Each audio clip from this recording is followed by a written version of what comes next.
And I tell all the kids this story. You guys aren't, most of you aren't kids, but I'm hoping you guys and you adults are going to like my story also. Okay. You guys scoot over here. I got to be able to talk to one group.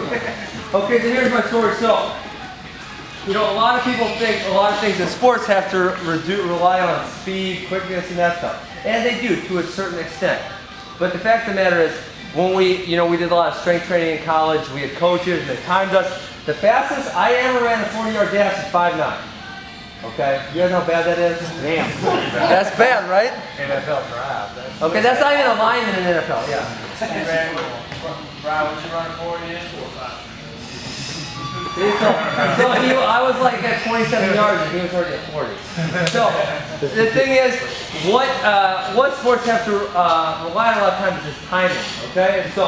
And I read a lot about sports psychology, and this story I came across a handful of times in different books, and so it goes like this. So have you guys watched like Olympic table tennis? Yeah. You know, and you guys see those guys that just go back at this ridiculous speed, and so most people think, wow, their reaction time must be just amazing. Okay, and so these scientists, they obviously got too much money and too much time on their hands, so they say, okay, we want to study the reaction time of the world-class table tennis players versus some average table tennis players, right? So what they did, they put them in this little eye box thing here, and they got a light on their right eye or a light on their left eye. When they see it, they gotta hit a button. Okay, so they test their reaction time. And what they find out is, what they're expecting to find out is that the world-class table tennis players have this amazing reaction time, and that's the reason why they're so good. What they find out is the world-class table tennis players and the average table tennis players have the same reaction time. Okay, so then they're like, oh crap, what do we do now? Okay, and so, but clearly, if you watch them both play table tennis, the world-class table tennis players are going back like this faster than the average ones are going here. And so, when I was in college, we had this engineering professor who was Iranian. And I don't know if you guys know anything about Iran, but in Iran, wrestling is the #1 sport.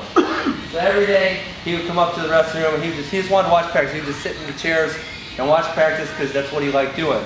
And every single day, he would tell me, Ben, I'm number 7 in state in table tennis. We must play sometime. And I'm just like, all right, Mo, you're old and you're crazy. And I would just kind of, let him do his own thing, let him talk. And so he came around so much that our college coach decided to take him on a road trip one time. Okay? So lo and behold, on the road trip, there's table tennis at the place. So he comes in and he says, Ben, there's table tennis, we must play. I'm number 7 in whole state of Missouri, we must play the table tennis. And I'm like, okay, Mo, let's play. And I play a little bit, but I'm not very good.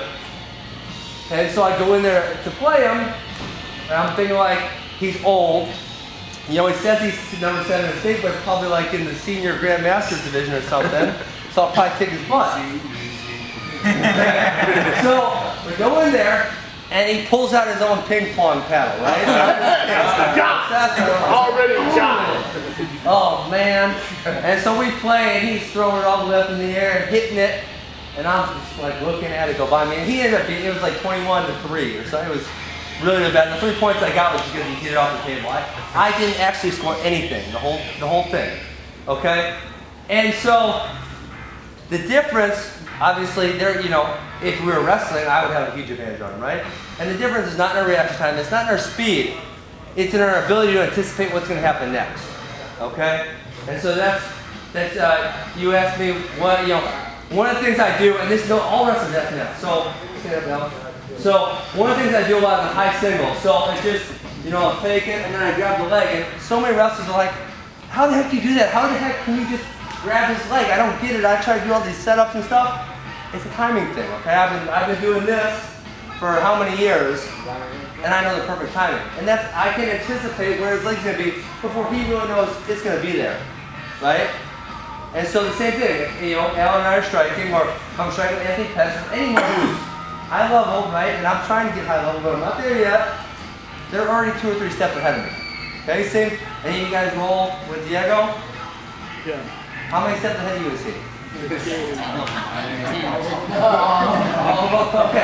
So it's all about anticipation. So most sports are not about speed and reaction time. They're about anticipation. They're about understanding the sport, understanding what's going to happen next, what's going to be where's his leg going to be, where's his arm going to be, and it's about knowing all that stuff in your head. That's what sports really about.